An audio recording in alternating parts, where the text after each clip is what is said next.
Buenas noches, bendiciones. Hoy nuevamente aquí en Leche y Miel.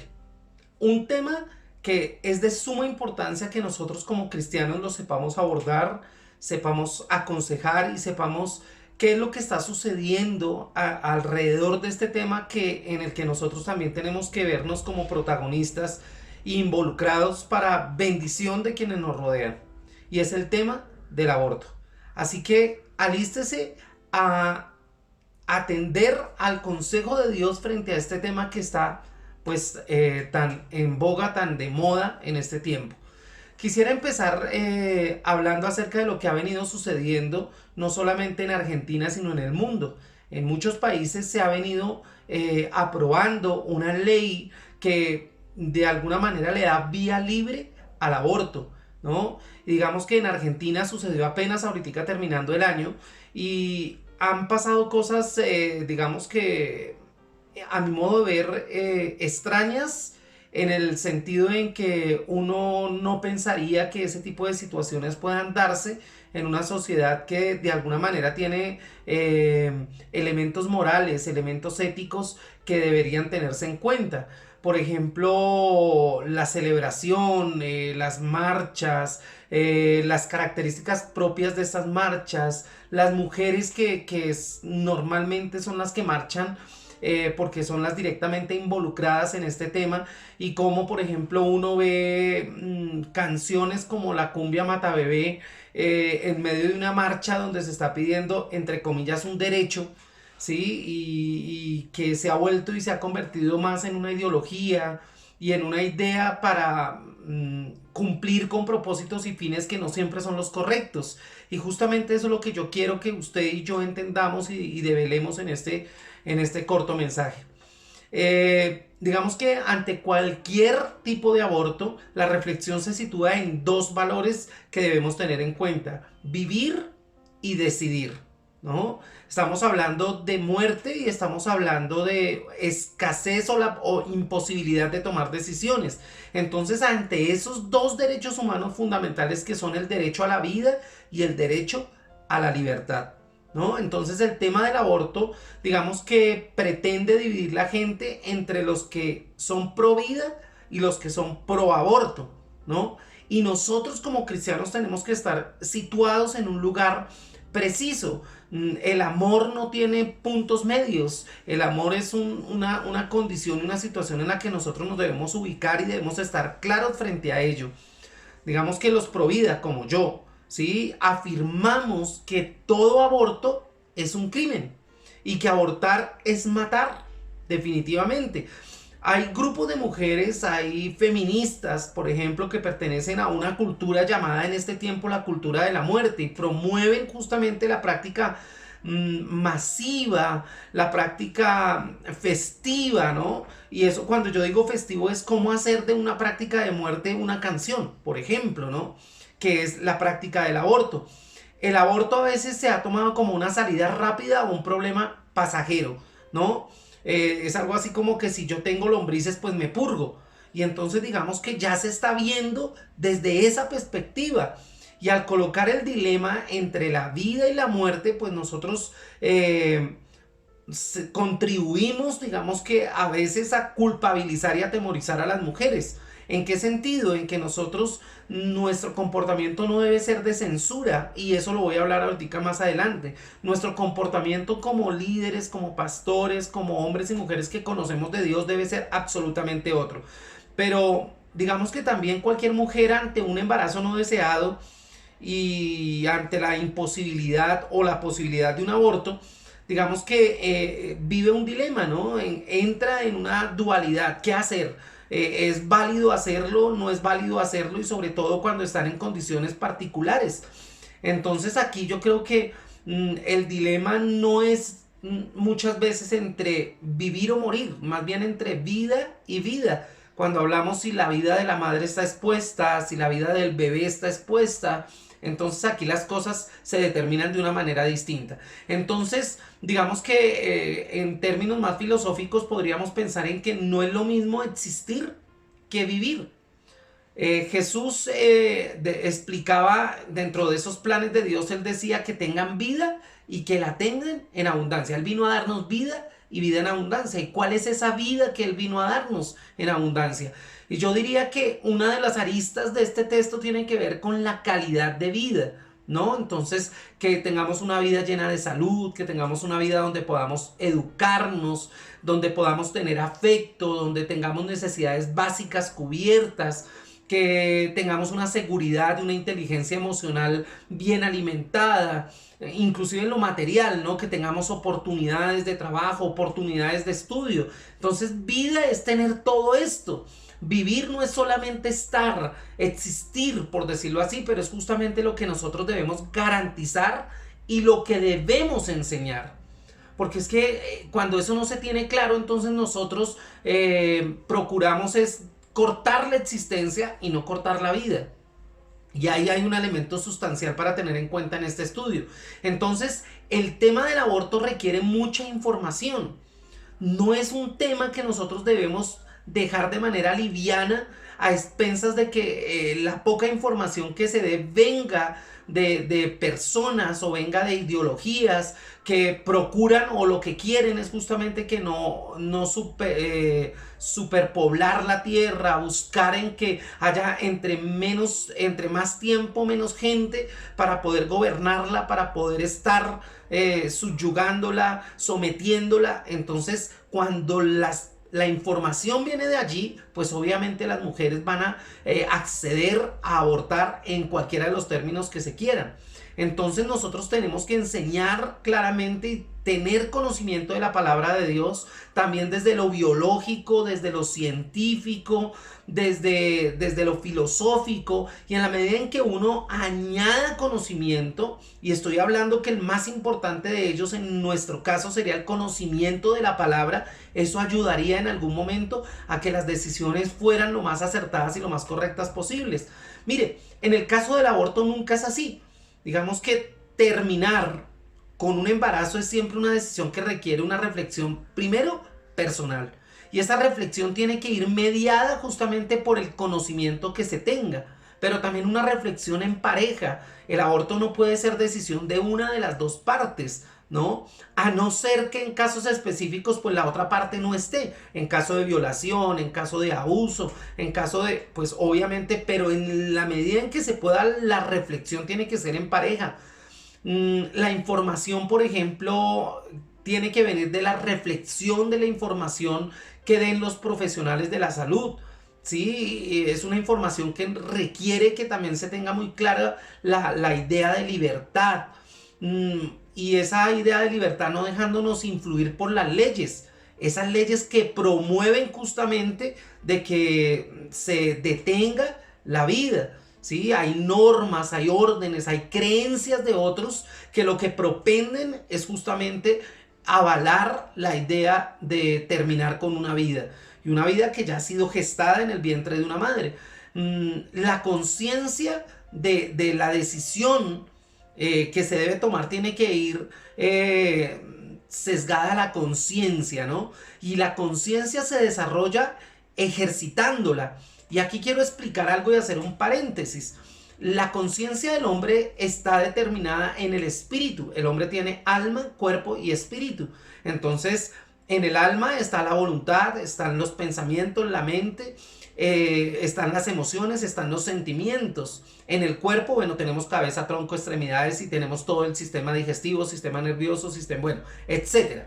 ¿No es cierto? Pero tenemos una parte que se llama espíritu. Y en el espíritu es donde viene el Espíritu Santo de Dios y activa tres áreas de nuestra vida. Activa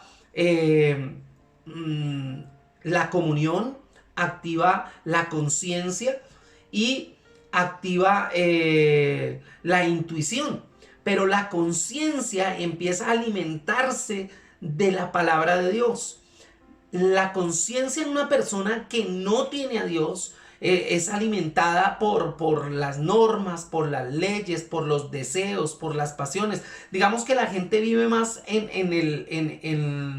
en la parte almática que en la parte espiritual. Pero cuando esa conciencia se llena de elementos sustanciales del Espíritu de Dios que están dados por la palabra de Dios, pues obviamente las decisiones que se toman frente a la vida son muy distintas, absolutamente distintas. Entonces el aborto es un tema vital y hay que abordarlo con liderazgo, ¿no? Hay que plantear no solamente soluciones desde las leyes mismas, desde las instituciones, esas que son públicas pero también privadas, e inclusive toca empezar a plantear soluciones desde la misma palabra, desde las mismas actividades éticas y morales que se enseñan desde la escuela y desde la familia. Cuando no se toman esas decisiones rodeadas de todos estos elementos que yo estoy citando acá, pues obviamente las decisiones van a ser livianas y van a ser las fáciles. ¿Cuál es la fácil? Abortar, detener el embarazo, matar. Ese será la más fácil.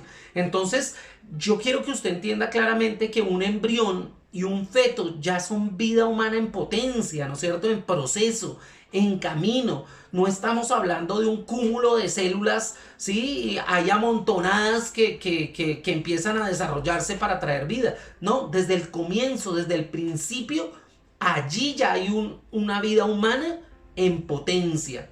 Entonces, si nosotros hablamos de la Biblia, el argumento más frecuente que desde la Biblia se emplea justamente para rechazar, terminar, no interrumpir, rechazar el terminar un embarazo, es el mandamiento que está en la ley de Dios allí en Éxodo capítulo 20 y también en Deuteronomio capítulo 5, que es no matar, ¿no es cierto? No matar es un principio ético además. Es un principio que está en los derechos humanos. Y si usted mira, no solamente en la religión cristiana, estoy hablando en la mayoría de las religiones, estamos hablando de que matar es un principio ético de la mayoría de ellas. No matar es un mandato que está escrito en nuestras conciencias, digamos como parte de una brújula moral que cada uno de nosotros tenemos. Los humanos entendemos que matar es una acción negativa, ¿no es cierto? Es negativa. Cuando hablamos de teología cristiana, nosotros siempre nos hemos planteado que hay una duda racional que tenemos no solamente en el derecho, sino también en el deber de decidir. Sí, tenemos derechos, pero nosotros también tenemos decisión. Y nosotros tenemos que darle equilibrio a esas dos áreas de nuestra vida, según lo que diga nuestra conciencia. Y si nuestra conciencia está llena, alimentada de la palabra de Dios, digamos que eso nos va a ayudar a nosotros a tomar decisiones correctas. Entonces, aquí tendríamos que reflexionar acerca de que cada mujer que decide abortar, qué tanto conocimiento tiene acerca de la vida, qué tanto conocimiento tiene acerca de la norma, qué tanto conocimiento tiene las implicaciones biológicas y naturales que eso tendría, qué implicaría abortar en el área psicológica de la mujer, qué implicaría, por ejemplo, desde lo espiritual mismo, el que ella tomara esa decisión. Cuando carecemos de toda esa información, pues obviamente es difícil tomar la mejor de las decisiones. Cuando hablamos nosotros de la iglesia que se opone justamente a veces, o se ha oponido a través de la historia a que haya una educación sexual, ¿no? Inclusive yo podría decirlo como profesor, a través de la historia, por ejemplo, la cátedra de educación sexual ha sido mínima, absolutamente mínima. Cuando yo estudié, a nosotros nos hablaban de eso en la escuela y muy probablemente nuestros padres no nos hablaban de ello porque ellos tampoco tenían la información. Entonces aquí hay un problema de fondo en esto del aborto que tiene que ver con la educación que se da desde la familia, desde la escuela, desde la iglesia y desde todos los ámbitos, desde donde usted se quiera. Entonces digamos que hemos contribuido también a que hoy el tema del aborto sea un tema que se trate sin la información necesaria. Entonces hay un desequilibrio de poder entre hombres y mujeres y muy particularmente existe en nuestra sociedad. Entonces normalmente esa falta de educación sexual en un ámbito machista como en el que nosotros vivimos, pues obviamente afecta a la mujer, sobre todo a ellas, a las mujeres. Entonces esa falta de educación conduce, por ejemplo, a embarazos no deseados.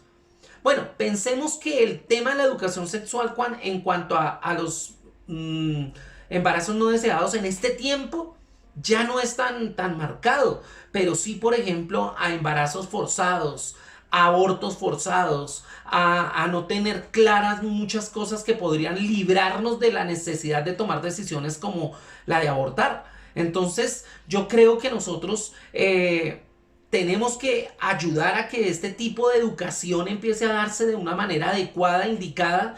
Ojo, primero desde lo individual, o sea, el autoconocimiento, desde la familia misma, desde la institución misma, educativa, religiosa y cualquiera sea.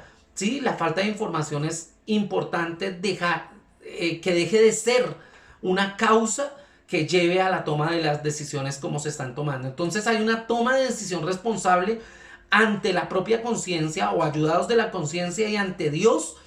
Y normalmente cuando uno tiene esos dos elementos claros, ¿sí? Tiene un conocimiento vasto y tiene una educación moral formada a través de la familia y sobre todo bajo el precepto de Dios, pues eso evitaría y no más bien propendería porque nosotros siempre decidamos por la vida. ¿Ve usted? Va tomando el hilo de lo que quiero decir. Ahora sí quiero citar la Biblia. La Biblia dice en el Salmo 5, capítulo 5 del versículo 4 al 6, porque tú no eres un Dios que se complace en la maldad. Hemos hablado que la muerte en la mayoría de ámbitos religiosos, sociales, culturales, la muerte no es una opción. Más bien la vida es una opción. Entonces Dios no se complace en la maldad. El malo no habitará junto a ti, los insensatos no estarán delante de tus ojos. Aborreces a todos los que hacen iniquidad, destruirás a los que hablan mentira, al hombre sanguinario y engañador abominará Jehová. Entonces elementos claros de esta palabra tienen que ver con que nosotros no nos tenemos que complacer con el mal. Nosotros no tenemos que tener un atisbo ¿cómo digo yo? De aliarnos a ideas que tengan que ver con la cultura de la muerte, ¿no? Porque Dios aborrece a los que hacen iniquidad. Dios aborrece el pecado, pero también aborrece al que lo hace. Aquí, digamos, esa idea de que Dios ama al pecador no es la más correcta. Dios murió por el pecado y Dios ama al que se arrepiente y al que se vuelve a él. Pero eso no quiere decir que Dios ame al que peca. No ama el pecado, pero tampoco ama al que peca. Apartados de mí, hacedores de maldad, dice la palabra. Entonces, y no solamente los aborrece, dice que también los destruye. ¿Sí? Porque qué está hecho para los que hacen maldad? Pues hay un lugar para ellos. Entonces no estamos aquí hablando de cuentos ni de historias, estamos hablando de realidades. Y dice también el texto, abomina al hombre sanguinario. Entonces digamos que la creación del hombre y de la mujer tiene desde el Génesis como objetivo el multiplicarse, el reproducirse, el llenar la tierra para poderla sojuzgar. ¿Sí ve? Entonces es por ello que el aborto tiene que verse como algo no solamente de muerte individual, eso tiene que verse como un genocidio. Y el genocidio como aniquilación o exterminio sistemático y deliberado de un grupo social por cualquier motivo, ¿no es cierto? Entonces, si el niño, por ejemplo, no es deseado, abortémoslo. Si fue un error, abortémoslo. Si fue un desliz, abortémoslo. Y hay un montón de cosas que uno dice, oiga, pero esto se está saliendo de control, entonces esto ya fue un genocidio, así como murieron los judíos en la época de los nazis, así como se esclavizaron a los negros que llegaron de África a América. Entonces ahora hagamos del aborto una cultura, hagamos del aborto algo que tiene que ver con parcializar el amor, hay que tenerle cuidado a eso. Entonces nosotros no podemos crear una cultura de muerte de carácter sanguinario, además porque el aborto es tomar la justicia por la propia mano. Muchos de nosotros, por lo menos yo estoy en desacuerdo total cuando cogen a alguien que está robando y se toman la justicia por su mano y casi que lo matan a golpes. Yo no estoy de acuerdo con eso. Usted me podría decir, pero entonces ¿quién lo hace? Bueno, no me corresponde. Tenemos autoridades que cumplan o no su labor, eso es cuestión de ellos, pero no es nuestra labor. Lo mismo estamos haciendo cuando hacemos del aborto una decisión trivial, ¿no? Entonces estamos tomando justicia por nuestra propia mano, no nos parece, no estamos de acuerdo, fue un error, entonces venga, matemos. no dejemos que nazca. ¿Estamos interrumpiendo? No, estamos quitando la posibilidad de que esa persona pueda vivir, porque hemos llegado a una intolerancia absolutamente al límite. Entonces digamos que hay un juego de poder allí, un juego de ideología allí, y entonces siempre vamos a lograr hacerlo más fácil. Mire, se estima que más o menos en el mundo se practican 130.000 abortos en el mundo. 130.000 abortos por día en el mundo. Entonces, digamos que aunque la Corte Constitucional colombiana, digamos que aprobó en el 2006 como derecho fundamental, ¿sí? Regular esto del aborto, y se dice que hay tres causales válidas para abortar, y es el producto de una violación, cuando el feto tiene malformaciones o cuando se pone en riesgo la vida de la madre, ¿no es cierto? Y mire, han pasado 15 años desde que eso se volvió, digamos, norma o ley, o se aprobó aquí en Colombia.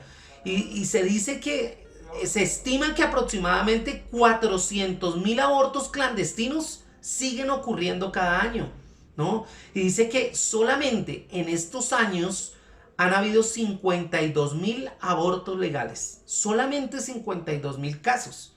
Ve usted que digamos, aunque se dio la posibilidad, eso no disminuyó la cantidad de abortos ilegales. Y por el contrario, los abortos legales no fueron tantos como se pensaban que podían ser. Entonces, el aborto en Colombia, bueno, se hizo un estudio en el 2016 y dice que el número de abortos clandestinos descendió solamente en un índice muy pequeño, muy pequeño. Entonces, legalizar el aborto no es la solución. Yo diría que la solución va por otro lado, porque digamos que no se ha logrado ni aquí en Colombia ni en ningún otro país donde ya se ha legalizado, donde digamos se ha despenalizado el aborto.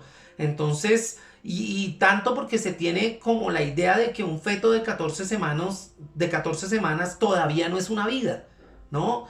Y clínicamente, biológicamente, digamos, es ya un ser que respira, ya es un ser que se está desarrollando, y vuelvo y repito, es un ser humano en potencia, ya es una vida. Entonces, Dios está allí para hacernos entender que Él es el que sopla vida sobre nosotros. Mire que yo quiero que usted lea conmigo el Salmo 139 del 13 al 16. Dice, porque tú formaste mis entrañas. ¿Sí? Dios permitió que un espermatozoide se uniera a un óvulo y que allí hubiera un acto de fecundación, porque Él empezó a darle forma a las entrañas. ¿A quién? A su creación. ¿A quién? A su propósito. ¿A quién? A alguien que va a cumplir o que va a cumplir una tarea sobre esta tierra. Hablando desde la perspectiva cristiana. Y por eso dice, porque tú formaste mis entrañas, tú me hiciste en el vientre de mi madre, te alabaré porque formidables y maravillosas son tus obras. Y mire lo que dice aquí el salmista, estoy maravillado, mi alma lo sabe muy bien, no fue encubierto de ti mi cuerpo, bien que en lo oculto fue formado, porque usted no ve cómo se forma el feto allí en el vientre. Bueno, ahorita hay posibilidades de ver muchas cosas, pero pues lo estamos hablando en ese contexto. Y dice, y entretejido en lo más profundo de la tierra, mi embrión vieron tus ojos. De alguna manera, aquí está diciendo el salmista que desde que es un embrión, ya Dios está obrando de manera particular en él. ¿Sí ve? Y en tu libro estaban escritas todas aquellas cosas que fueron luego formadas sin faltar una de ellas. Tremendo, ¿verdad? Y alguien puede decir, bueno, pero si viene de pronto con alguna malformación, si le falta un piececito, si esto, mire mi hermano, Dios tiene tan bien planeadas las cosas que inclusive conozco hombres y mujeres que desde la concepción han tenido problemas físicos y que hoy por hoy son ejemplo de la humanidad, que hoy por hoy sus mentes son brillantes, ¿sí? Y que han hecho cosas que ni siquiera las personas que podemos decir normales han logrado hacer. Entonces, mi hermano, nosotros no podemos pensar que podemos terminar prematuramente un embarazo a pesar de los motivos. Y hablaba con alguien que yo quiero mucho, y ella me decía, bueno, vamos a mirar cuáles son los motivos por los cuales algunas personas estarían dispuestas a dejar que el feto se desarrollara dentro del vientre de la madre. Primero, porque algunos dicen que no es el tiempo correcto. ¿Quién determina cuál es el tiempo correcto? La persona que se embaraza, ¿no? Bueno, y alguien dirá, no, pero pues cuando hay violación, bueno, pero eso son cosas que se salen un poquitico de lo lógico, ¿no? Pero cuando una persona está en toda la capacidad de decidir el tiempo correcto en el que puede embarazarse, bueno, ese no puede ser entonces una excusa. Dice Cantar de los Cantares capítulo 2, os ruego, doncellas de Jerusalén, por los siervos y por los corzos, que no hagáis velar el amor, ni lo hagáis despertar hasta que quiera. ¿Qué quiere decir eso? Nosotros, con el avance de la tecnología, con el avance y el desarrollo de las culturas, lo que hemos hecho es despertar el amor antes de que se deba. Y ahora vemos niñas desde los 9 años embarazadas, desde los 9 años teniendo sexo indiscriminado. ¿A usted le parece eso correcto? Entonces, esa no es una excusa. Puede que no sea el tiempo correcto, no es una excusa. En la mayoría de los casos, en algún caso puede que sí, pero en la mayoría de los casos no. Los padres no pueden pagar para criar otro hijo. Entonces no, tenemos que abortar porque es que no tenemos cómo darle todas las cosas. Bueno, eso se piensa antes de, no después de, ¿no? Pero ahí viene la parte de la educación. No se ha educado a las personas en cuestiones de planificación. No se les ha dado las oportunidades para que planifiquen de la manera correcta, para que decidan planificar en los tiempos donde ellos están seguros no pueden tener una criatura para darle lo necesario. Entonces tampoco es una excusa. Muchos niños sin cuidados y con padres que los han abandonado. Cada vez se aumenta el número de niños que son dejados o por su padre o por su madre. Pero eso no es culpa del bebé. Eso es culpa de los adultos, eso es culpa de quien no ha tenido conciencia ni quien ha tenido la formación necesaria para saber para qué se trae un hijo a este mundo. Otra excusa es cada vez sube el número de niñas menores de 14 años embarazadas, pero es por desinformación. Es quizás porque hay un alto grado índice de violaciones y de abuso sexual. Faltan leyes al respecto, o sea que tampoco es una excusa. Tendríamos que legislar de manera mucho más dura, mucho más fuerte a los hombres que deciden violar, que deciden abusar, y eso ayudaría a que ese índice disminuyera, ¿verdad? La mujer embarazada es muy joven, esa es otra excusa, ¿no? Y no es socialmente aceptable, ¿sí? Entonces, por ejemplo, una mujer se embaraza y no necesariamente porque sea muy joven, sino se embaraza y porque la sociedad la va a juzgar, decide abortar. Esa tampoco es una excusa viable. Son cosas que tienen que verse desde la perspectiva cultural y social, pero no como excusa para detener el embarazo. El niño tiene malformaciones, bueno, ya lo dije, Stephen Hawking, hombres que tuvieron dificultad en muchas áreas, inclusive Albert Einstein, inclusive Steve Jobs, todos tuvieron dificultades o cognitivas o sociales o culturales, pero terminaron siendo ejemplares. A eso me refiero. La madre puede morir. Bueno, aquí hay aspectos que es con lo que quiero terminar esta corta conferencia. Entonces, usted y yo tenemos que entender que no es poca cosa rendir cuentas ante Dios por haber tomado la vida de lo que se ha creado, de lo que Dios ha creado y de lo que Dios ha permitido. Y usted tiene que saberlo. Hay un juicio. Bueno, si usted lo hizo en algún momento y usted ahora conoció de Dios, Dios ya perdonó. Dice la palabra que Él olvida lo olvidado. Quiere decir que su perdón ha sido efectivo. Pero ¿qué va a pasar de aquí en adelante? Eso es algo que hay que considerar. Transgredir las leyes de Dios digamos que hay consecuencias de ello. Consecuencias a las que no le podemos huir. Porque Dios tiene misericordia. Pero cuando yo hablo de misericordia es que Él apacigua, mengua el castigo, por decirlo así, pero no quiere decir que lo quita. Es como un padre que quiere corregir a su hijo, pero nunca lo disciplina. Es difícil corregirlo de otra manera. La corrección viene en el diálogo. La corrección viene en el volverlo a repetir. La corrección viene en ahora tomar otras determinaciones para que el niño finalmente termine haciendo lo que debe hacer, ¿sí? O lo que se considera debe hacer. Entonces es importante que la decisión tenga que ser tomada, digamos, de la mano de Dios. Algunas situaciones, digamos, no son claras en lo absoluto. No todos los abortos son por razones egoístas, son por las razones que yo acabo de mencionar. Y es aquí totalmente necesario que se tenga una conexión, digamos que muy cercana con Dios para las decisiones que se van a tomar. Lo que significa es estar muy atento a las indicaciones y a la voluntad de Dios. Incluso a veces, si esas decisiones van en contra de nuestra propia voluntad y de nuestro propio razonamiento. Y yo creo que por eso nosotros tenemos que ser tan responsables por la decisión que nosotros tomemos. Entonces yo creo que todas las cosas deben hacerse en fe. Y sobre todo en la fe que nos lleva a la obediencia a Dios.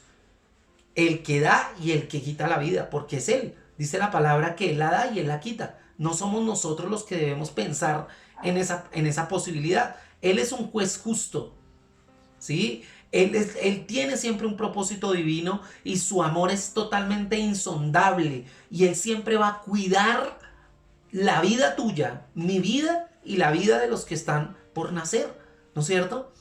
Yo decía en una de las charlas que daba alguna vez sobre este tema, y me lo enseñaba alguien en estos días también aquí en la casa, y es que en países desarrollados donde digamos hay gente que propende por la vida, ha creado herramientas, elementos, ambientes en los que una mujer pueda decidir dar a luz y dejar su hijo en un lugar donde otra persona lo cuide, donde otra persona lo alimente, donde otra persona le dé la vida que merece, ¿no? Sea adoptado, sea protegido, ¿sí? Sea alimentado de amor, etcétera.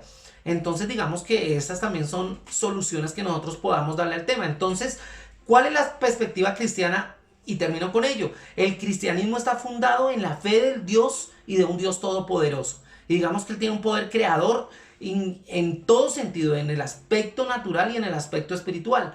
Entonces, si la Biblia es el fundamento, la palabra de Dios es el fundamento que conduce nuestras vidas, entonces nuestra confianza debe estar puesta en lo que la palabra puede decir con respecto a la vida. Recuerde, Él siempre va a propender por la vida, por la vida. Él es un creador y como creador, pues obviamente Él cuida de lo que crea. Entonces, aunque un niño no haya nacido, Dios ya lo está cuidando desde el vientre de la madre. Ya lo leíamos en el Salmo 139. Nosotros como su creación estamos llamados a vivir en reverencia y en admiración a Él. Entonces cualquier decisión que tomamos con Dios, pues es una decisión que nos va a dar paz, que nos va a dar reposo.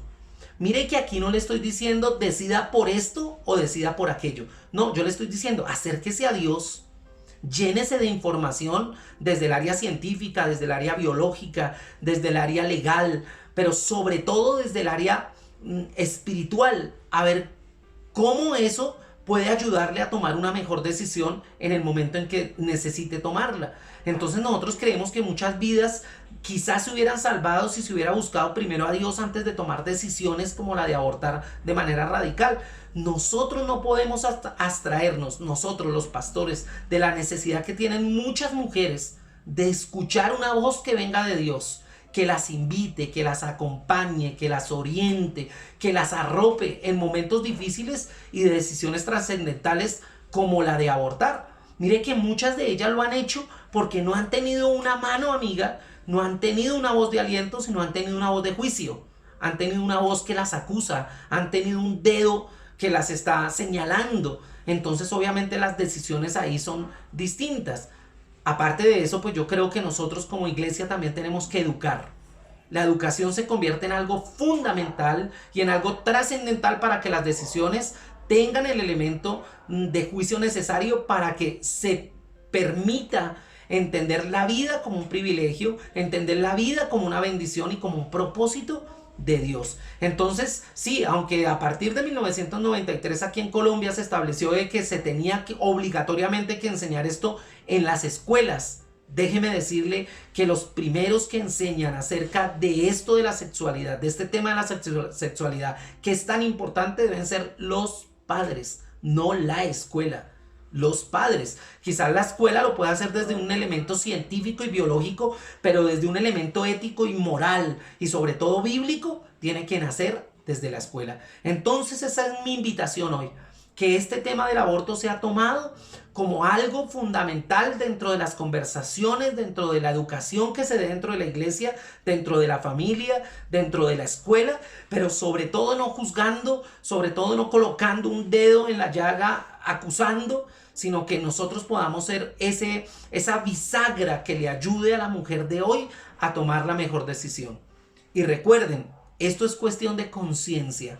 Si nosotros ayudamos a que las mujeres puedan tener una conciencia alimentada por la información, ¿sí? Sobre todo en nuestro caso bíblica, pero estoy hablando también de información científica, de información legal, etcétera.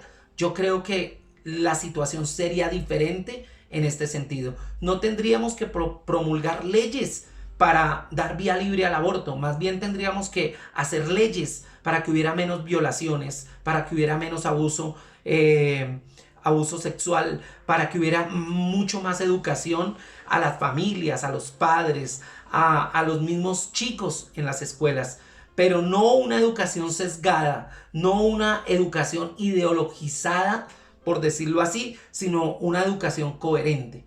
A eso me refiero yo. Así que oremos a Dios para que Dios nos dé la fortaleza y nos dé la autoridad para poder hacer de este tema algo que nos sirva también para hacer grande el reino de los cielos y para propender por la vida que Dios ha planeado para nosotros, pero también para los que vienen en camino. Un abrazo grande, Dios les bendiga, les amo en el Señor y nos vemos el domingo por esta misma vía, por la vía virtual, porque bueno, ahora otra vez nos tocó de esa manera, nos tocó estar en familia, nos tocó estar en casa y aprovechémoslo, ¿sí? Hagamos las cosas de la mejor manera. Un abrazo y bendiciones.